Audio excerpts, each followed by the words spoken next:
భారత్‌లో నీటి వివాదాలు ఉన్న పొరుగు దేశం పాకిస్తాన్‌కు ఇప్పుడు తాలిబాన్ల పాలనలోని ఆఫ్ఘనిస్తాన్ ఒక పెద్ద షాక్ ఇచ్చింది. పాకిస్తాన్‌కు ప్రవహించే కునార్ నదిపై భారీ డ్యాంను నిర్మించాలని ఆఫ్ఘనిస్తాన్ ప్రభుత్వం నిర్ణయించింది. ఈ డ్యాం ద్వారా పాకిస్తాన్‌కు వెళ్లే నీటి ప్రవాహాన్ని నియంత్రించాలని తాలిబాన్లు నిర్ణయం తీసుకున్నారు. తాలిబాన్ సుప్రీం లీడర్ మౌల్వీ ఈ డ్యాం నిర్మాణ పనులను వీలైనంత త్వరగా మొదలు పెట్టాలని జల ఇంధన మంత్రిత్వ శాఖను ఆదేశించారు. ఇటీవలే ఇరు దేశాల మధ్య సరిహద్దుల్లో జరిగిన ఘర్షణల్లో వందలాది మంది చనిపోయిన కొద్ది వారాలకే ఆఫ్ఘనిస్తాన్ ఈ నిర్ణయం తీసుకోవడం సంచలనంగా మారింది.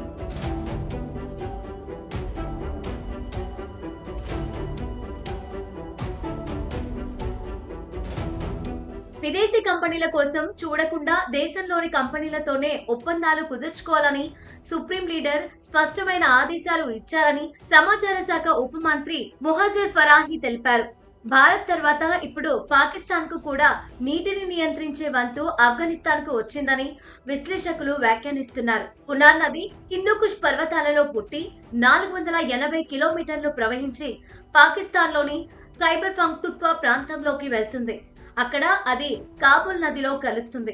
కాబూల్ నది పాక్ ఆఫ్ఘన్ మధ్య ప్రవహించే అతిపెద్ద నది. ఇది చివరకు సింధు నదిలో కలుస్తుంది. కునార్ నదిపై డ్యాం కడితే దాని ప్రభావం కాబూల్ నదిపై ఆ తర్వాత సింధు నదిపై కూడా పడుతుంది. దీనివల్ల పాకిస్తాన్లోని ఖైబర్ పఖ్తూన్ఖ్వా, పంజాబ్ ప్రావిన్స్లలో సాగునీరు, తాగునీటి కొరత ఏర్పడే ప్రమాదం ఉంది. 2021లో అధికారంలోకి వచ్చినప్పటి నుంచి తాలిబాన్లు జల సార్వభౌమత్వంపై దృష్టి పెట్టారు.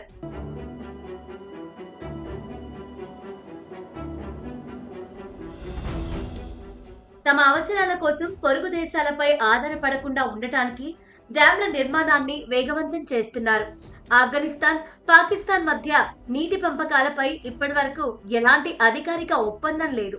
ఈ నేపథ్యంలో ఆఫ్ఘన్ ఏకపక్ష నిర్ణయాల వల్ల ప్రాంతీయంగా నీటి కొరత ఏర్పడొచ్చని పాకిస్తాన్ గతంలోనే ఆందోళన వ్యక్తం చేసింది. ఆశ్చర్యకరంగా వారం రోజుల క్రితమే ఆఫ్ఘన్ విదేశాంగ మంత్రి మౌల్వీ అమీర్ ఖాన్ ముత్తాకి భారత్ లో పర్యటించారు. విదేశాంగ మంత్రి ఎస్ జయశంకర్ తో సమావేశమై జల విద్యుత్ ప్రాజెక్టులు, డ్యాంల నిర్మాణంలో సహకారాన్ని పెంచుకోవాలని నిర్ణయించారు. ఇప్పటికే భారత్ సహాయంతో సల్మా డ్యాం నిర్మించారు. త్వరలో షహతూత్ డ్యాం ప్రాజెక్టు కూడా చేపట్టనున్నారు. ఒకవైపు భారత్ డ్యాంల అభివృద్ధికి సహకారం కోరుతూనే మరోవైపు పాకిస్తాన్ కు నీటిని నియంత్రించాలని తాలిబాన్లు నిర్ణయించడం అంతర్జాతీయంగా పెద్ద చర్చనీయాంశమైంది.